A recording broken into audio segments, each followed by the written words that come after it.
अस्सलाम वालेकुम dear viewers, मैं हूं Waheed Wazir. Welcome to my YouTube channel. तो इस वीडियो में हम डिस्कस करने वाले हैं हेल्थ बेनिफिट्स ऑफ टर्निप्स। तो फर्स्ट जो बेनिफिट है वो है प्रोमोट बोन हेल्थ।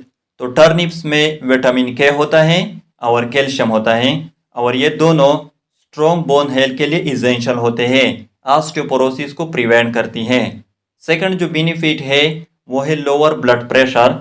तो टर्निप्स में पोटाशियम होता है और पोटाशियम ब्लड वेसल को डायलेट करती है, वाइडनिंग ऑफ ब्लड वेसल को काज करती है। तो जब ब्लड वेसल डायलेट हो जाएंगे फिर ब्लड प्रेशर जो है वो लोअर हो जाएगी। लेकिन ये जो बेनिफिट है ये उन लोगों के लिए है जिसका ब्लड प्रेशर हाई रहता है। थर्ड जो बेनिफिट है वो है प्रिवेंट कैंसर। तो टर्निप्स में ग्लूकोसिनोलेट्स होते हैं। ग्लूकोसिनोलेट्स फाइटोकेमिकल्स हैं। तो ग्लूकोसिनोलेट्स कैंसर सेल की ग्रोथ को इनहिबिट करती है। फोर्थ जो बेनिफिट है वो है प्रोमोट डाइजेशन। तो टर्निप्स में फाइबर होते हैं और फाइबर डाइजेस्टिव सिस्टम को प्रोमोट करती है, कंस्टिपेशन को प्रिवेंट करती है। फिफ्थ जो बेनिफिट है वो है प्रोमोट आई विजन। तो टर्निप्स में लुटीन होता है। लुटीन एंटीऑक्सीडेंट है।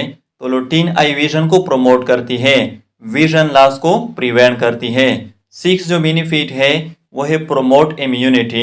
तो टर्निप्स में विटामिन सी होता है और विटामिन सी WBCs यानी वाइट ब्लड सेल की एक्टिविटी को स्टिमुलेट करती है। तो ये थे health benefits of turnips. I hope आप लोगों को वीडियो अच्छी लगी होगी।